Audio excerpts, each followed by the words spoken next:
Just a note before we start. Our show talks about touchy subjects that may be difficult for some of our listeners. Take care of yourself. If you feel you need to seek help, see the links at the end of our show notes for resources.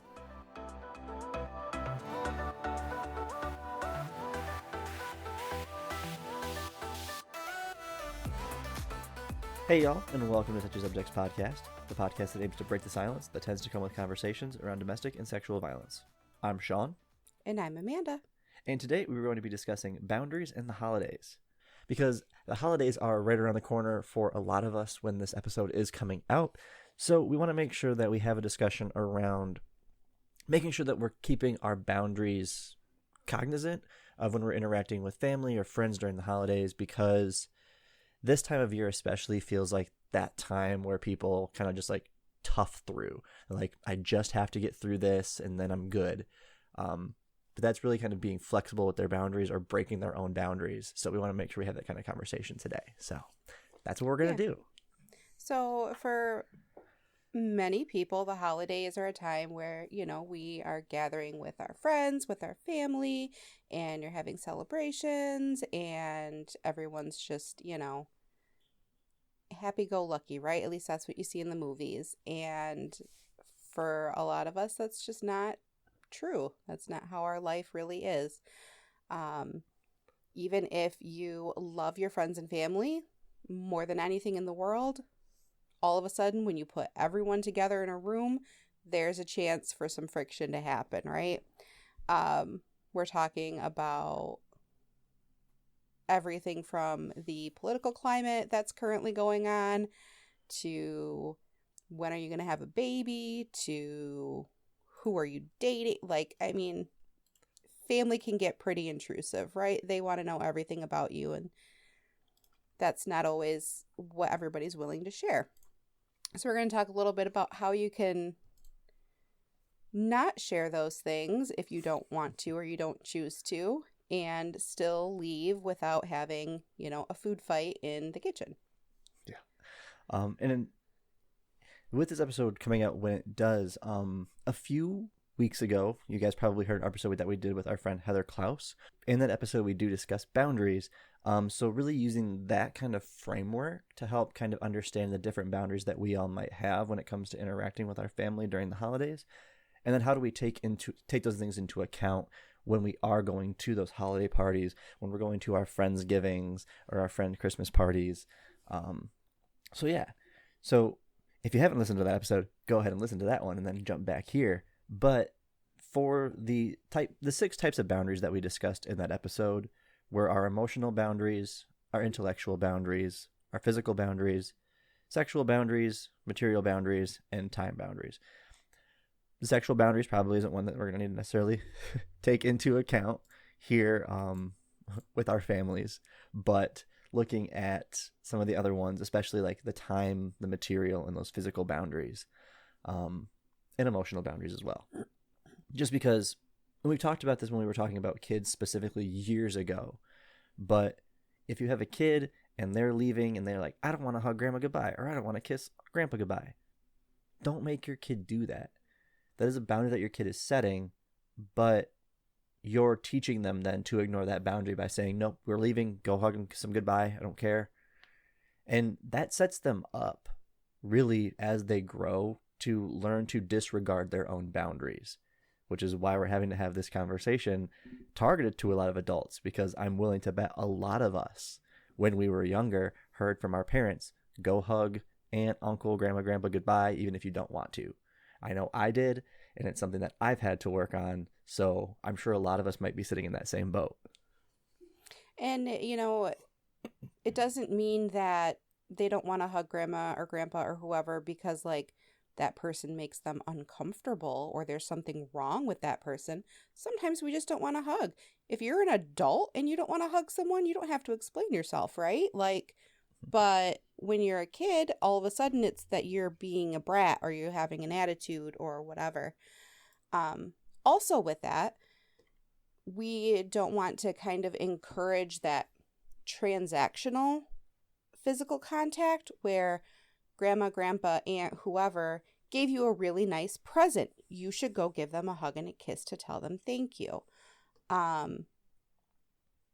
while generally there's not a whole lot of problematic things with going to give grandma and grandpa a hug and a kiss, again, you're setting up kind of a precedent where children believe that those gift giving things are transactional and they then owe someone physical affection for those gifts. Yeah. Even like thinking about it like a little bit as they get a little bit older too, you'll often see like guys who have the belief like if I take this person out on a date, I pay for them and I pay for their dinner, pay for them like to go to the movies, whatever. I'm expecting to have sex afterward. Like there's that transactional piece. They are expecting to get something back in return for paying for them to go out to eat, buying them a gift.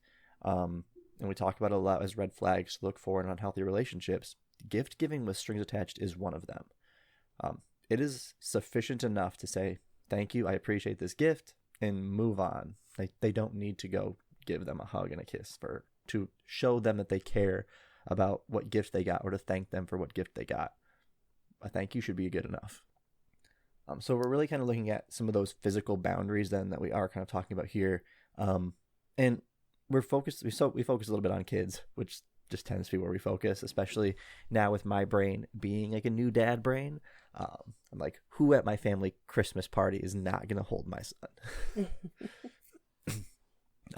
But looking at with our physical boundaries, taking into account, we do not need to reciprocate to somebody if they want to give us a hug. It is perfectly fine for you to fist bump, high five, just say like, I'm good, I don't want to.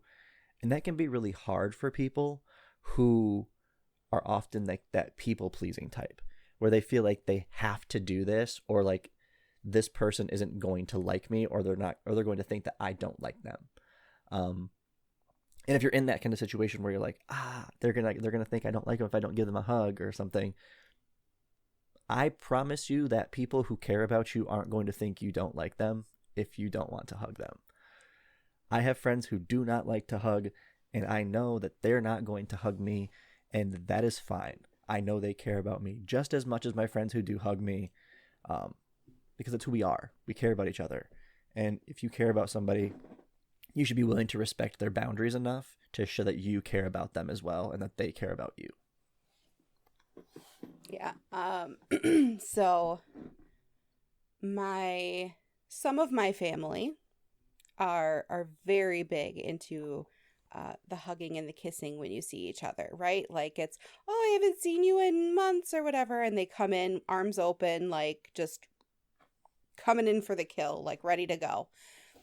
And I have learned over the years that it's okay to like set my body language up so that that's not something that they think is going to be reciprocated.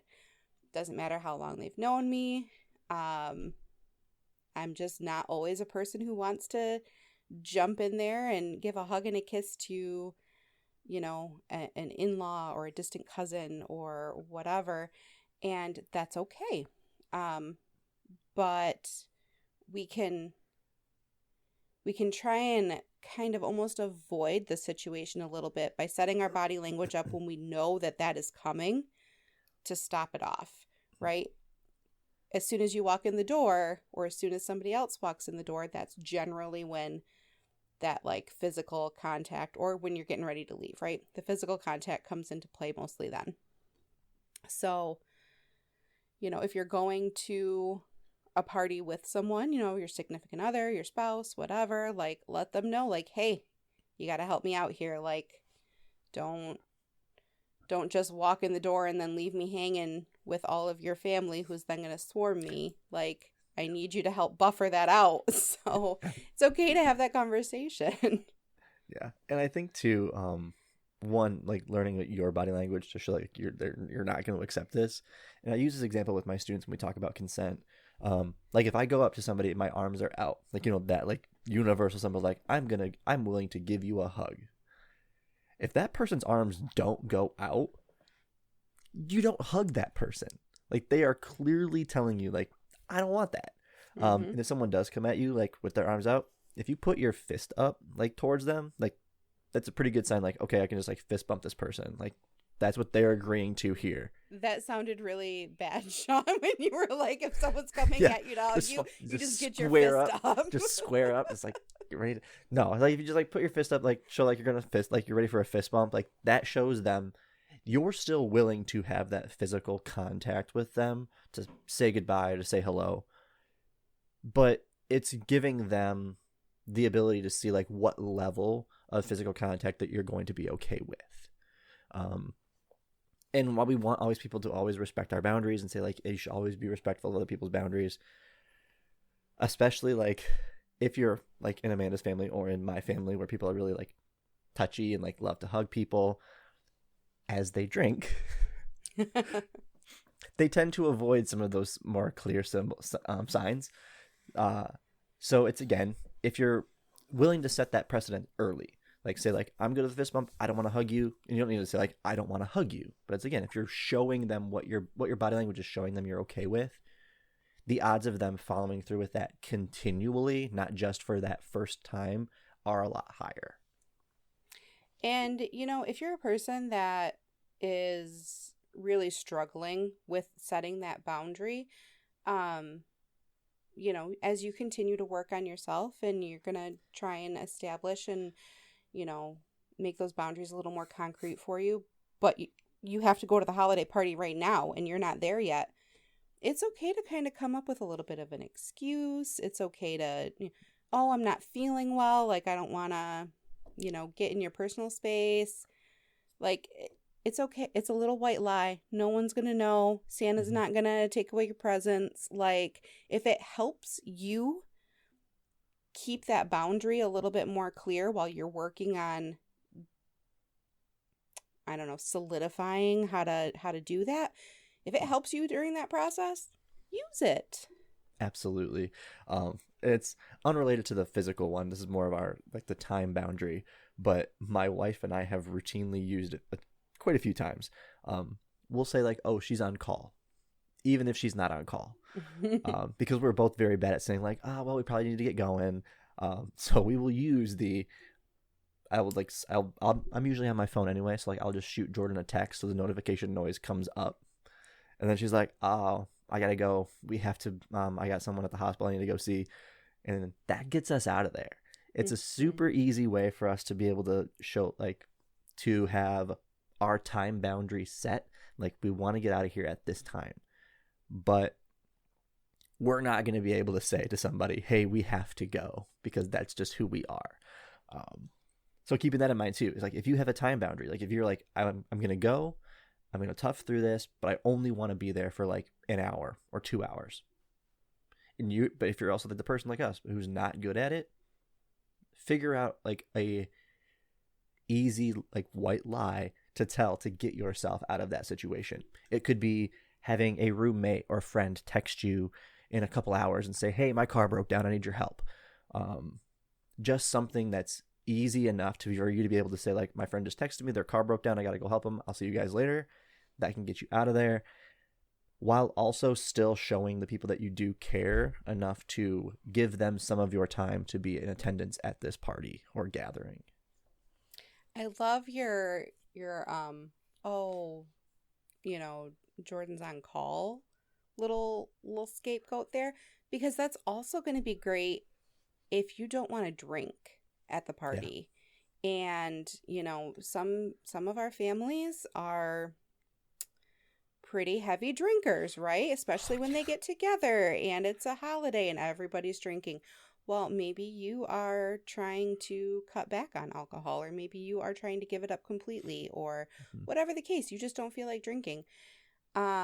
Maybe you're pregnant and you don't want to share that news with everybody yet. So how do you get away from not drinking when everyone's trying to be like, oh, just have a drink, just have a drink.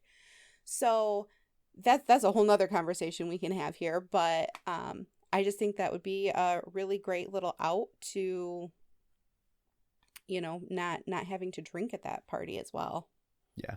And that's a big one too, especially like in our family. Like, my family is a family of drinkers.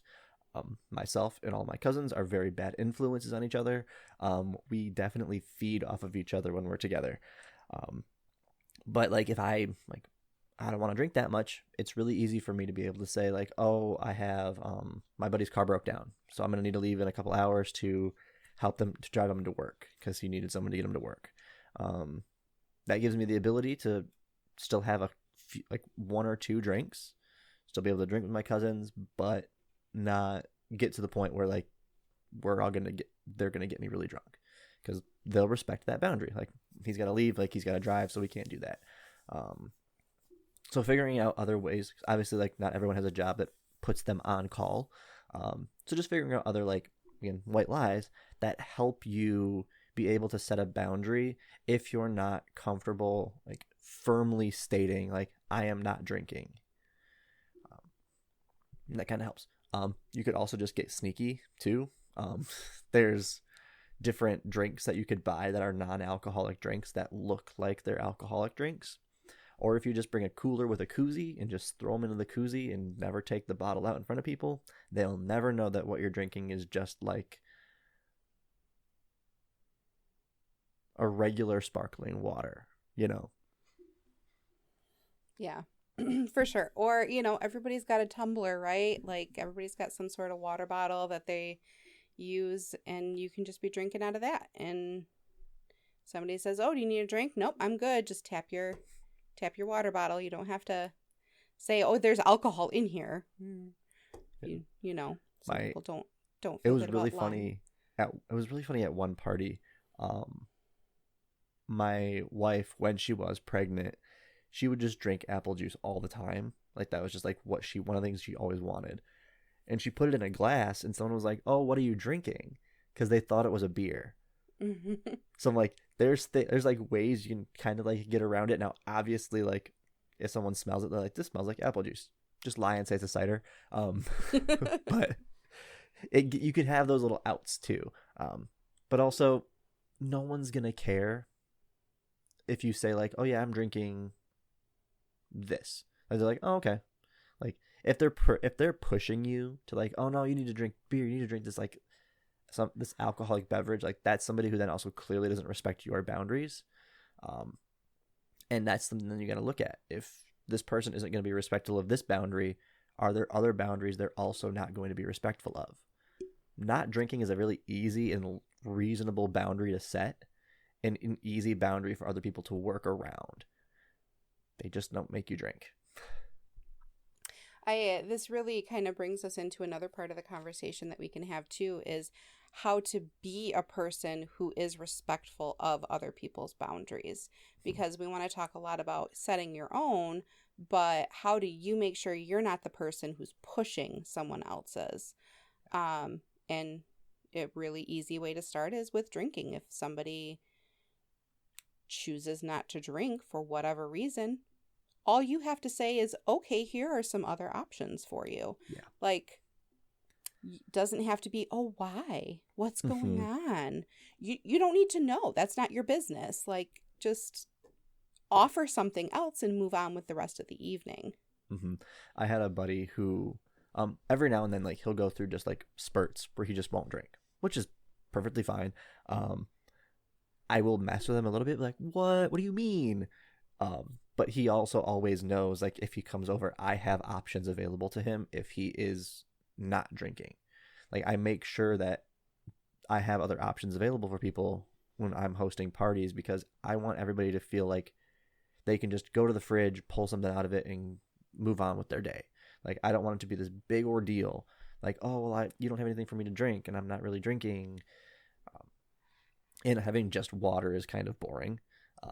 So having some pop options, having some of us juice like options. just water. Hey, that's cool. I have water available always, because there's always a fridge that has water in it. But if you want something that's not as plain and boring as water, there's always going to be other options too. And that can also be a really good way, using, again, drinking as the example, to show that you do care about other people's boundaries that they're setting. Because, like I said earlier, it's an easy boundary to work around of somebody not drinking. If I'm already buying beer for everyone who's coming over to for this party, it's not that difficult for me to have a pop option. It's not that difficult for me to have like a juice that's available somewhere. Like, those are really easy things to do. And especially if you have liquor available at the party too, like, those are your mixers also. Like, there's ways around it that show you're also kind of being respectful of that person and what boundaries they're setting. Yeah, absolutely. And if you know that there's someone in your family or someone that's coming to the party who doesn't drink and you want to really go above and beyond, ask them what they would like. It's crazy. But weird. Yeah. We have our Friendsgivings and, things like that. And that's always a question is, if we need to have some non-alcoholic beverages available, what would people prefer that we have? Because not everybody drinks regular Pepsi. Some people drink Diet Pepsi, So And I some want to people are normal and cool and drink Coke. I don't know why Pepsi came into my mind. Pepsi was what it was. It's always my ugh. Whenever I go somewhere and they're like, can I get a Coke and Captain and Coke? Like, is Pepsi good? I'm like, it's not, but I'll take it. If that was what I wanted, then that's what I would have asked for. But if it's all you got, I guess I'll have it. Great example of your boundaries being fluid or flexible. Yes. I don't want Pepsi, but if it's all you got, I'll take it. Sorry for cutting you off there. No, that's okay. But so looking at some of the other boundaries and stuff that we talked about, because we listed a couple different boundaries you can set. When we talked about time a little bit, I really want to focus in on holidays, especially around the material boundaries. So when we were talking with our friend Heather about boundaries, the material boundary was pretty much described as this question of how much does your stuff or money mean to you? In part because some people are more materialistic than others. But also looking at it from the flip side of it, how much are you willing or able to spend on people during the holidays?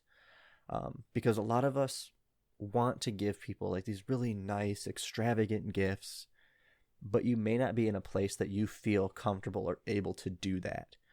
For whatever reason, finances just aren't right. So you have a really limited amount of money that you can spend on people, and that can be really difficult for someone when they want to show that they care, and especially if their love language is gift giving, that can be really difficult. So figuring out ways to navigate that material boundary of, well, this is how much I have available to me. What can I do with this to show that I'm still caring about this person by giving them a gift, but it's not going to be detrimental to me after the holidays? Because you don't want to put yourself into a situation where you're going to be really strapped for cash after the holidays because you went above and beyond trying to get somebody the best gift you possibly could get them. Yeah, I'm totally guilty of this. Absolutely. I love giving gifts. I love to shop for other people. I don't ever like to shop for myself, but I love to shop for other people.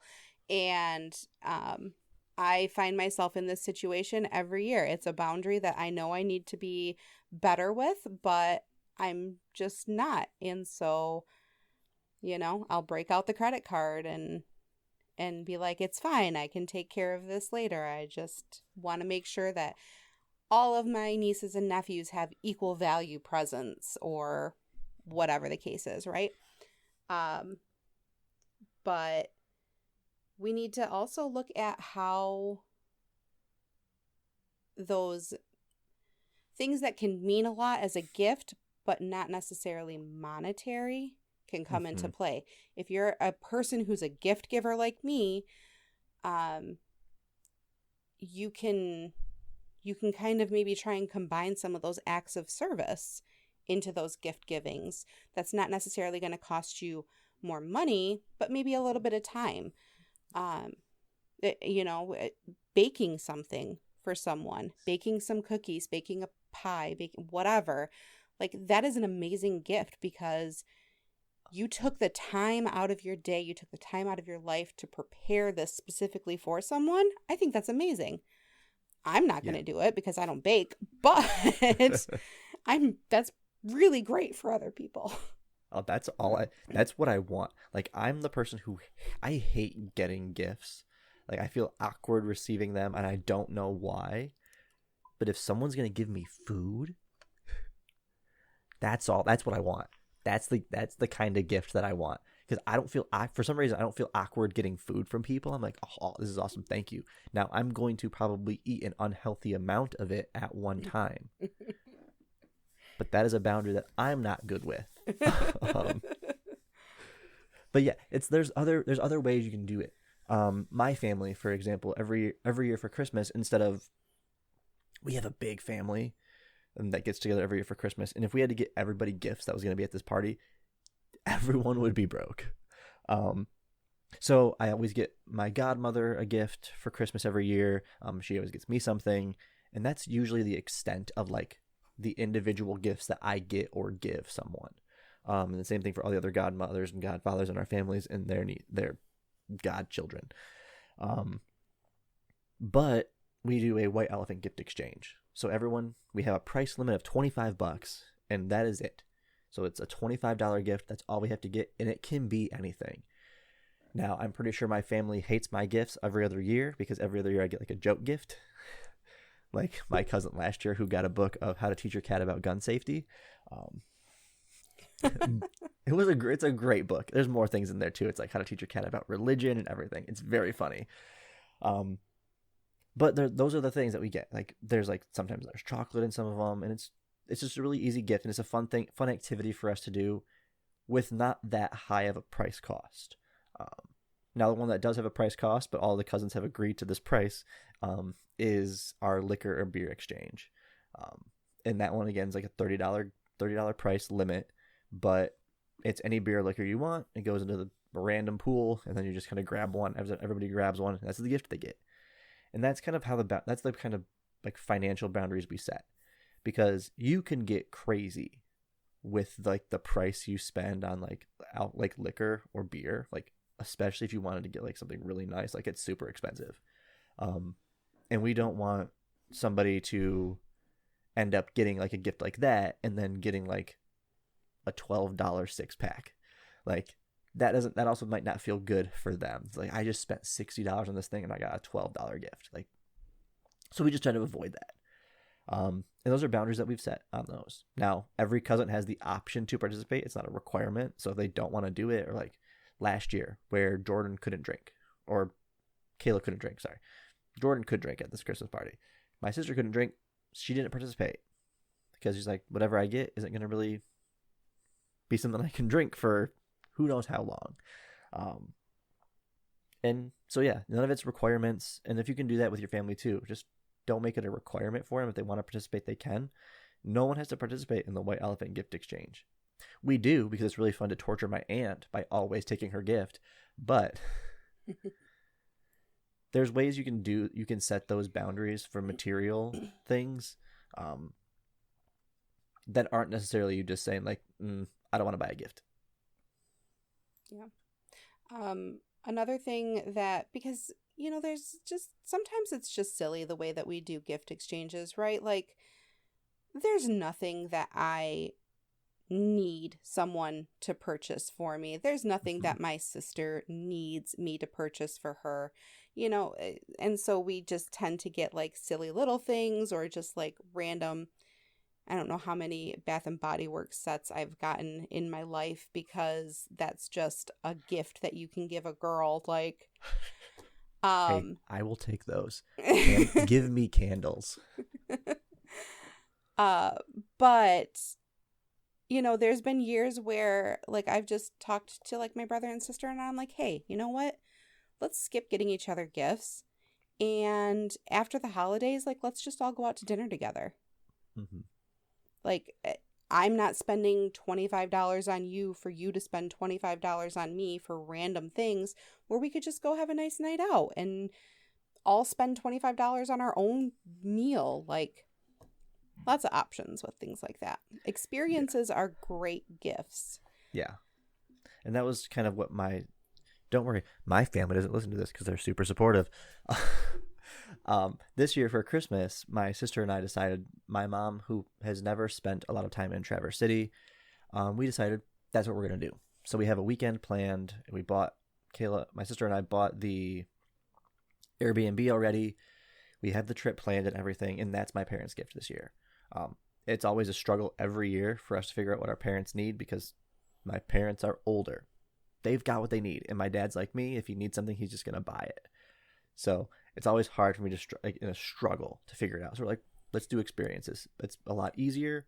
It might not be necessarily cheaper for us to do that, but it's something that we can all do together, and building that experience is going to be something that's more fun and more memorable than me getting my mom a candle, me getting my dad another saw blade because his old saw blade's getting dull.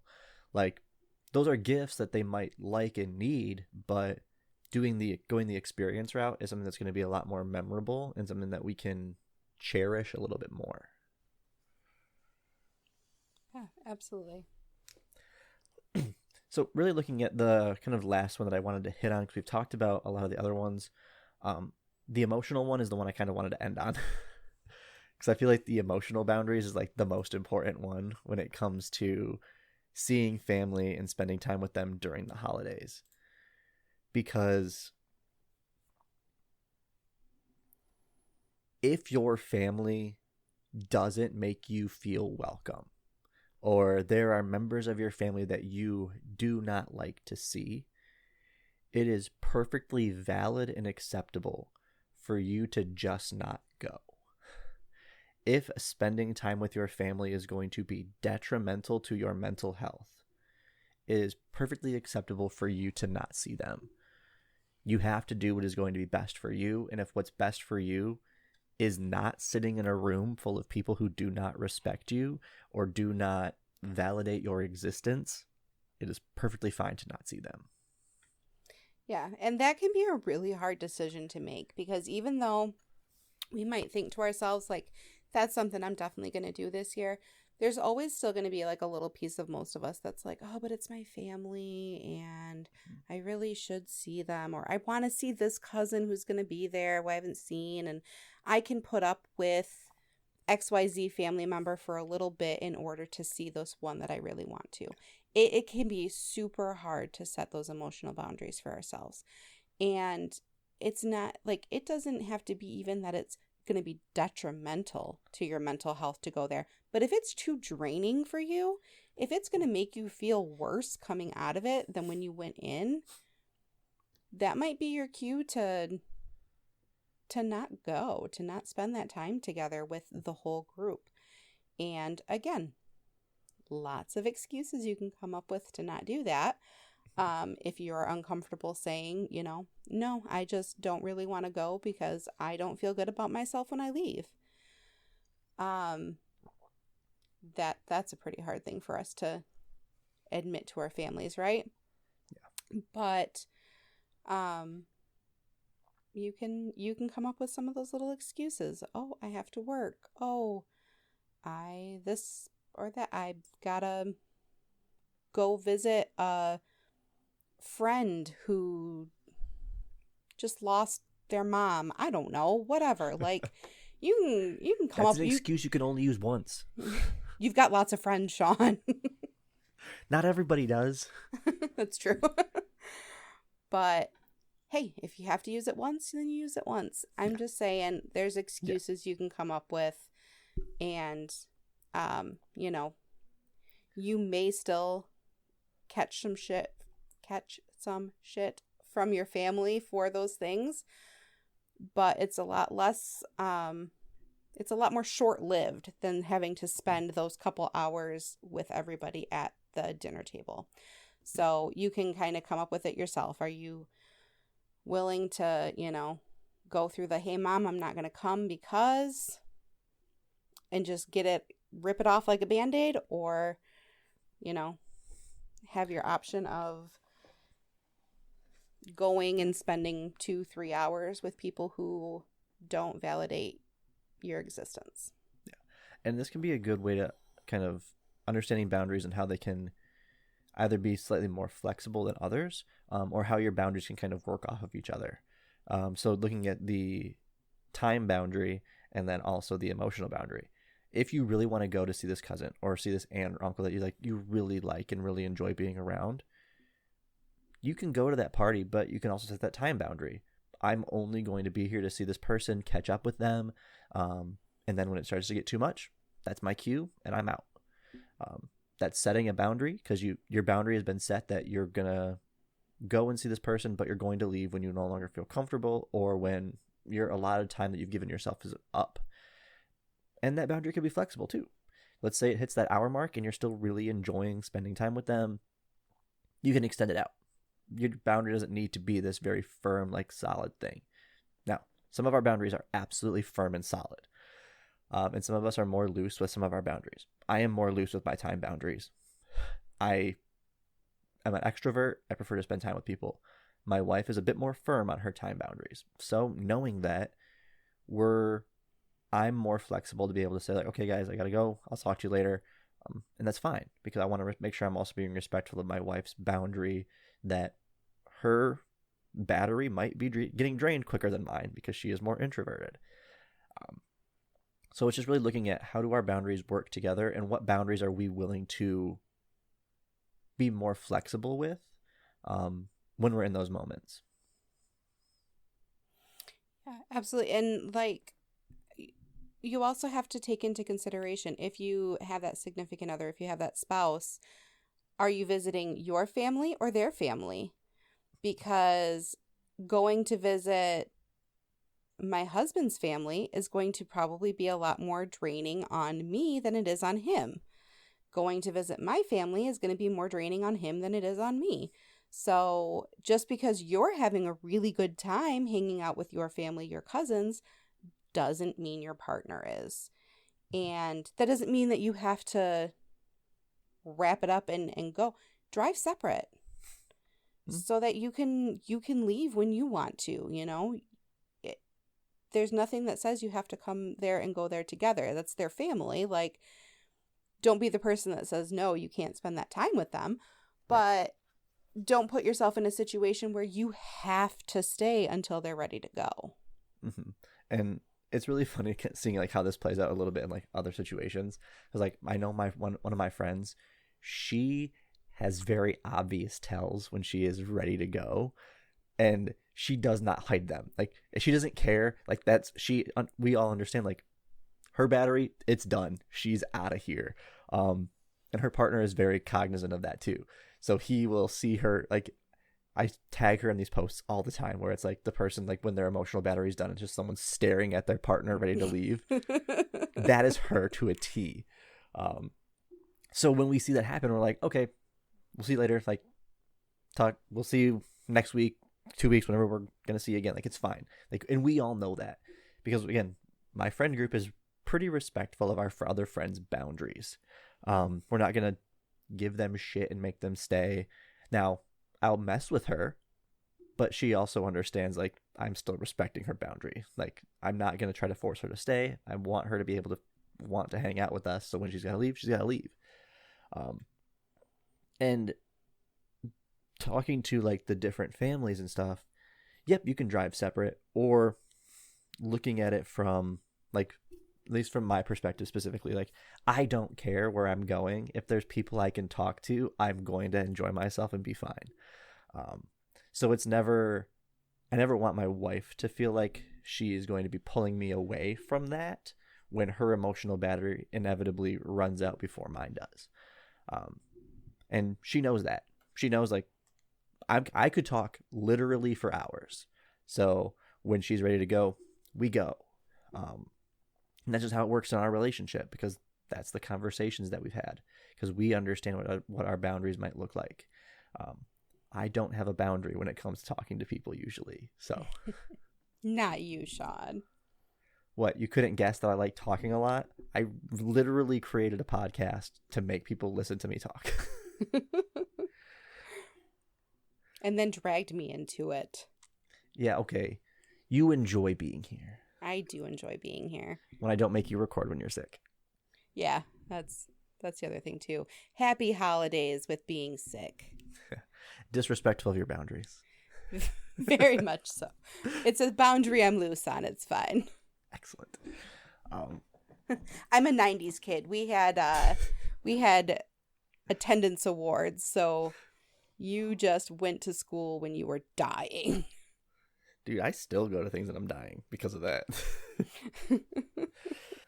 But hopefully, like, this last bit here, like, boundaries can be fun. Like, they don't need to be this, like, really, like, grueling, like, ugh kind of thing. Because when people are respectful of your boundaries, when you feel comfortable being able to set them, or at least communicate slightly what your boundaries are and having people respect those, that's a great feeling. Like, that means, like, you know these people care about you. You know this is somebody who actually respects you. So the people who respect your boundaries are the people that you probably want to keep around and talk to or hang out with a bit more. The ones who don't respect those boundaries, those are people who also clearly don't care about you, regardless of how much they say they do. If they are not willing to respect your boundaries, they do not respect or care about you. Yeah, and that's a hard pill to swallow, right? We've got 20, 30 years of this kind of precedent set where somebody says that they care and love you, but they don't show it. Their actions don't match their words. And so we've come to just kind of accept that over the years. And now we have to do all this work to try and reestablish those boundaries, right? So that's why we think it's really important to try and let kids establish those boundaries so that when they're 30 years old, they're not having to do the work that we have to do. They don't have to go to the therapist.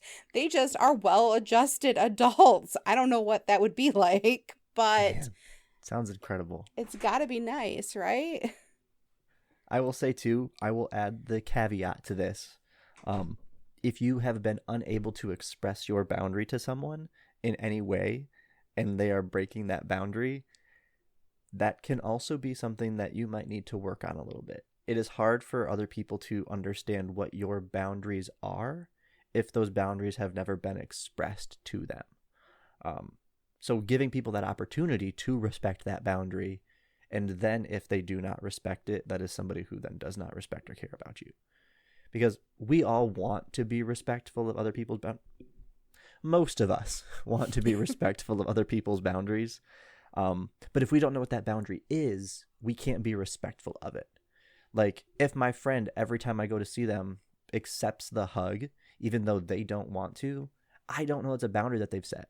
I don't know they don't want to hug me. Because if I put my arms out showing that I'm willing to hug and they do the same thing, my assumption is like, yep, they're good with it. They're showing me the sign that they're cool with the hug. But if they're being like that people pleaser and they're just doing it because they know I would like to give them a hug to show them I care about them, well, that's something they need to figure out how they express that boundary. And that can be a hard thing for people, like we talked about. It can be hard for someone to learn to express boundaries when for so long they have been taught that their boundaries do not matter. And that requires work. That's something maybe you can figure out how to do on your own, but there is nothing wrong with talking to a therapist to figure out how do I begin to express what my boundaries are to people so that they can respect that and I can feel more comfortable in those spaces with them. I see a therapist every month. I love my therapist. It's great. So I highly recommend it if that's something you want. The episode we did with Heather does also talk briefly about how we can begin to express and talk about our boundaries. So again, if you did not listen to that one, please check it out.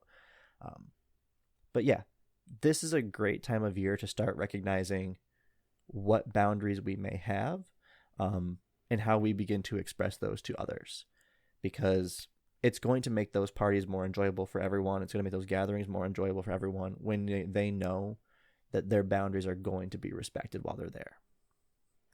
Yeah, and for other people who, if you are a person who's had a hard time expressing those boundaries, and then all of a sudden you just like snap about it.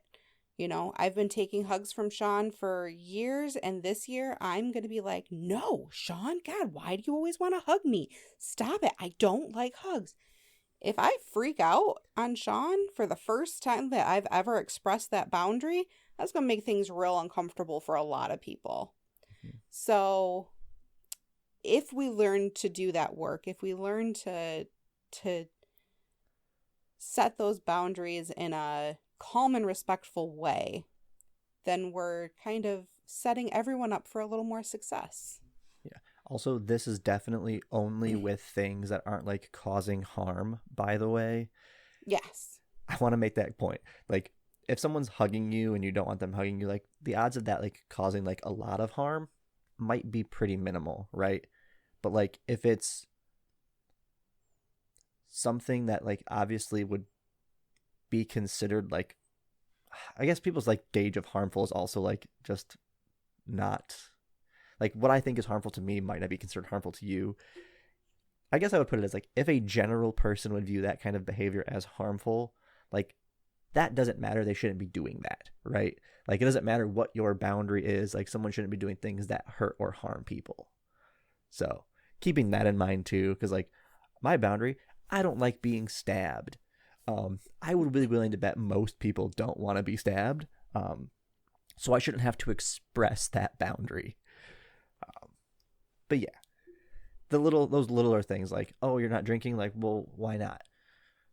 That's not a question that you should have to ask somebody. If they're expressing the boundary, like they're not drinking, that's the boundary. They don't need to explain why.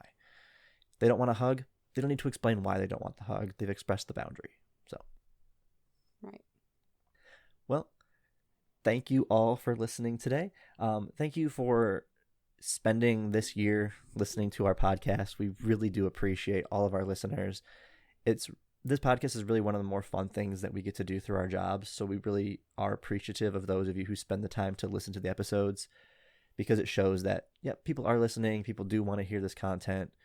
If you could please follow us on Facebook, Instagram, and Threads at Touchy Subs Pod to keep us up to date when we have new episodes and other content coming out.